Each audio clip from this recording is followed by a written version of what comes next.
Hello अस्सलाम वालेकुम दोस्तों, कैसे हो? ठीक ठाक, उम्मीद करता हूँ आप सब लोग खैर वाफियत से होंगे। अच्छा दोस्तों, आज का जो हमारा टॉपिक है वो है कि हमारी अमेज़ोन की सेल्स किन वजूहात की बिना पर डाउन डिक्रीज़ हो जाती है ना। तो उसके चंद वजूहात हैं जिनको हम स्टेप बाय स्टेप अब पढ़ेंगे, सही है। उसमें नंबर एक ये है कि हमारी लिस्टिंग जो है ना वो रिमूव हो जाती है।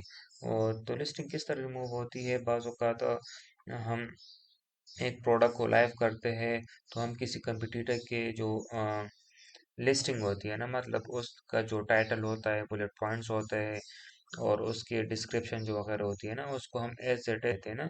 तो जिसकी वजह कॉपीराइट इशू आ जाता है। मतलब ये एक प्रोडक्ट है और ये हमारा एक कंपटीटर है ना। ये हमारा कंपटीटर, हम चाहते हैं कि हम ये इस प्रोडक्ट को अपने लिए लॉन्च करें। तो बाज़ औक़ात जो फ्रेश सेलर होता है, न्यू सेलर होते हैं, वो इस तरह करते हैं कि इसका टाइटल भी कॉपी कर लेते हैं, इसके जो इमेजेस वगैरह तो है इसको भी कॉपी कर लेते हैं, इसके जो बुलेट पॉइंट्स होते हैं ये वाले ये भी कॉपी कर लेते हैं, इसके जो डिस्क्रिप्शन वगैरह होती है इन सब को ये लोग कॉपी कर लेते हैं, अपनी प्रोडक्ट अपनी लिस्टिंग में डाल लेते हैं ना। जिसकी बिना पर अमेज़न हमें कॉपीराइट इशू की वजह से हमारी लिस्टिंग को रिमूव कर लेता है। जब हमारी लिस्ट दूसरा जो रीज़न है वो है तीसरी है वो है इनकरेक्ट कैटेगरी सिलेक्शन। मतलब एक प्रोडक्ट है, यही प्रोडक्ट है ना, मिसाल के तौर पर हम इसी प्रोडक्ट को लेके चलते हैं। ये वाली प्रोडक्ट है आइस, ये किचन आइटम है ना, ये किचन कैटेगरी में आती है। और इसको हम इस तरह करते हैं कि ऑफिस प्रोडक्ट में हम ऐड कर लेते हैं। मतलब हमें पता नहीं होता है, हम कहते हैं कि यार ये ऑफिस प्रोडक्ट है। यह हम देखेंगे कि हमें कहाँ से पता चलेगा कि हमारी प्रोडक्ट कौन सी कैटेगरी में ऐड हो गई है। वो ये है कि किचन आइटम है वो उसको हम ऑफिस प्रोडक्ट में ऐड कर लेते हैं या किसी और कैटेगरी में, मतलब पेट कैटेगरी हो गई, दूसरी कैटेगरी जो हो गई उसमें हम ऐड कर लेते हैं। जिसकी वजह से हमारी प्रोडक्ट इररिलेवेंट ऑडियंस को दिखाई देती है ना, जब हम पीपीसी चलाते एडवर्टाइजमेंट करते और चीज़ें करते। तो इस चीज़ की वजह से हमारी बर्निंग बहुत ही होती है, बर्निंग बहुत ज़्यादा हो जाती है और हमें फिर मुख्तलिफ मसलों का सामना करना पड़ता है ना। तो जो भी करना होता है तो सबसे पहले हमने अपनी राइट कैटेगरी चूज करनी होगी ताकि हमारी प्रोडक्ट रैंक हो जाए, सही। इसके बाद आता है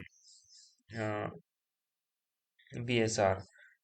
B S R B S R क्यों ज़रूरी है?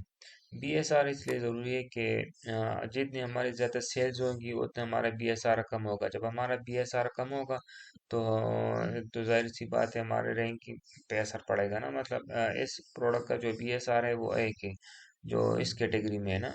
तो इसको सबसे ज़्यादा फायदा मिल रहा है, सही है। और बी एस आर हम कहाँ से देख सकते हैं? बी एस आर हम नीचे आने के बाद जो लिस्ट डिस्क्रिप्शन होती है ना, इसके नीचे हम जब आ जाते हैं तो ये हमें बी एस आर बताते हैं, सही है। ये मेन कैटेगरी में इस प्रोडक्ट का बी एस आर जो है 2089 है, सही है। और सब कैटेगरी में इसका 30 बी एस आर है, सही है। तो इसकी बिना पर इसकी सेल सब मतलब बीएसआर के बिना पर हमें सेल्स वगैरह में ज़ाहिर होती है। जिस प्रोडक्ट का कम से कम बीएसआर होगा तो उसकी सबसे ज़्यादा सेल्स होगी। उसके बाद चौथा जो रीज़न है वो है ब्रांड रजिस्ट्री। तो इस तरह होता है कि बाज़ औक़ात सेलर कहते हैं कि हम पैसे बचाने के लिए अपने ब्रांड को रजिस्टर नहीं करते ना, मतलब जेनेरिक में चले जाते हैं। तो वो फिर बहुत सारी मुश्किलात को उसका सामना करना पड़ता है ना। मतलब first of all A plus content उसके पास नहीं होता। जब आपका ब्रांड रजिस्टर नहीं होगा तो आपके पास ए प्लस कंटेंट नहीं होगा। ए प्लस कंटेंट क्या होता है? ए प्लस कंटेंट ये होता है कि जब आपका ब्रांड रजिस्टर्ड नहीं होगा तो अमेज़न आपको कहता है कि आप 7 इमेजेस अपने लिस्टिंग में डाल दो, एक वीडियो, सही। जब आप ब्रांड रजिस्टर कर लेते हो तो आपको अमेज़न कहता है कि आप और भी अपने प्रोडक्ट के रिलेवेंट जो इमेजेस हैं ना वो भी डाल दो, मतलब ये ए प्लस कंटेंट है। तो वहाँ पे हमें 7 इमेजेस दे रहा था विदाउट ब्रांड रजिस्ट्री की, और ब्रांड रजिस्ट्री के साथ हमें ये और भी इमेजेस हमें अलाउ करता है अमेज़न के, और भी इमेजेस आप पुट कर लो। तो हम इमेजेस के साथ साथ अपने प्रोडक्ट के रिलेवेंट जो कीवर्ड होते हैं ना उसको भी हम कीवर्ड भी हम इस इमेज वगैरह में पुट कर लेते हैं। जिसकी बिना पर हमारी विजिबिलिटी ज़्यादा हो जाती है हमारे राइट ऑडियंस को, और जो कस्टमर होते हैं ना उनको विजिबिलिटी ज़्यादा हो जाती है। तो ए प्लस कंटेंट का ये फ़ायदा होता है। इसके अलावा जब हमारा ब्रांड रजिस्टर्ड नहीं होता है तो हम जब पीपीसी चलाते हैं ना तो ब्रांड स्टोर हम अपना स्टोर बिल्ड नहीं कर सकते ब्रांड के नाम पर। हम स्पॉन्सर ब्रांड एड्स नहीं चला सकते। हम पीपीसी में भी मुख्तलिफ एड्स होते हैं ना, उनमें हम स्पॉन्सर ब्रांड जो एड्स होते हैं वो हम रन नहीं कर सकते। और सबसे बड़ी इशू जो है ना, हाईजैकर्स होते हैं।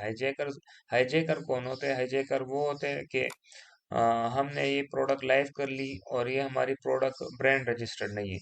जब हमारी ब्रांड रजिस्टर्ड नहीं होगी तो हर कोई चाइनीज आएगा या कोई और सेलर आएगा, वो इसी प्रोडक्ट को चाइना में बहुत सस्ते दामों में मैन्युफैक्चर करेगा, अमेजोन वेयर हाउस भिजवाएगा और डायरेक्ट सेलिंग करना। इसके ऊपर एडवर्टाइजमेंट हो रहा होता है, हमारा बर्निंग होती है, हमारी इन्वेस्टमेंट इसके ऊपर लगती है।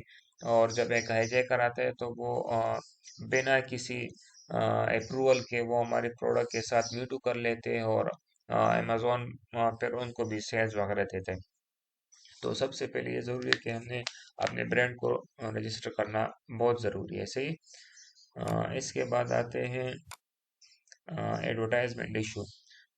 बाज़ औक़ात इस तरह भी होता है कि जो नए सेलर्स होते हैं वो कुछ जानते नहीं है एडवर्टाइजमेंट के हवाले से। प्रोडक्ट को सिर्फ लाइव करना नहीं होता है कि हमने एक प्रोडक्ट ढूंढ ली, उसको अच्छी सोर्स कर ली और उसके बाद हम पीपीसी के ज़रिए इस प्रोडक्ट को सबसे आगे लाते हैं। मतलब एडवर्टाइजमेंट क्या होती है? विजिबिलिटी होती है कि हम अपने प्रोडक्ट को किस तरह अपने राइट ऑडियंस को, मतलब रिलेवेंट कस्टमर्स होते हैं ना, उनको किस तरह हम टारगेट कर सकते हैं, उनको हम अपनी प्रोडक्ट दिखा सकते हैं।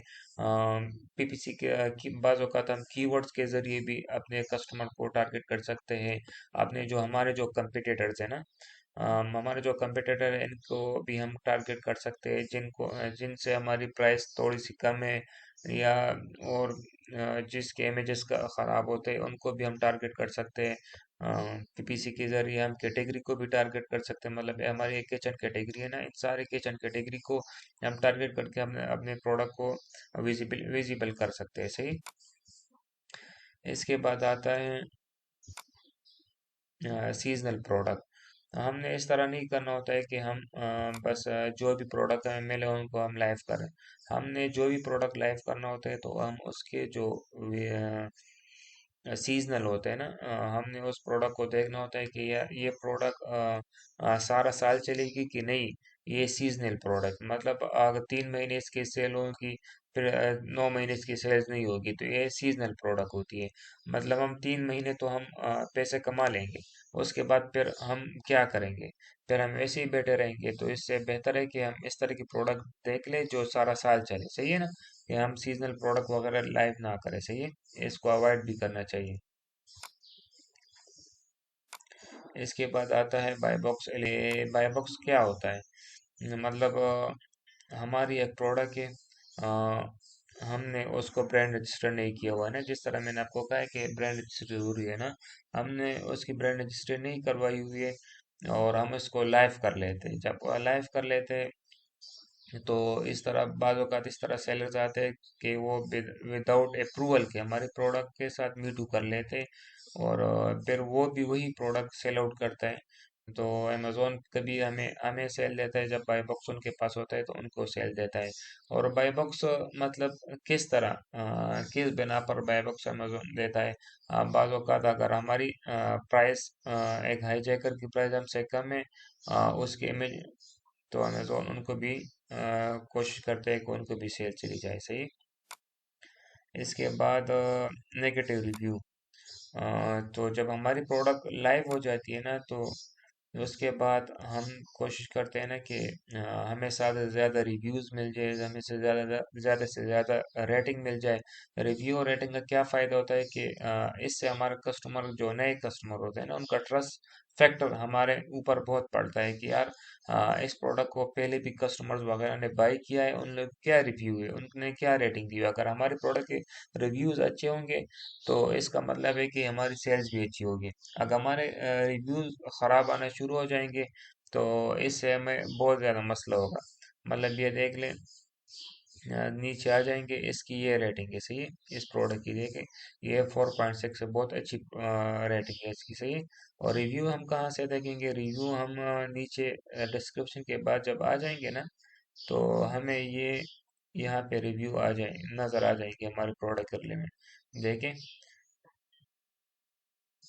ये है रिव्यू से, ये लोगों ने इसको रिव्यू दिए है कि ये किस तरह की प्रोडक्ट है, अच्छी प्रोडक्ट है, बुरी प्रोडक्ट है। इसके अगर इसकी रिव्यूज अच्छे होंगे तो जो नए कस्टमर होते हैं तो उनका ट्रस्ट फैक्टर भी बढ़ता है।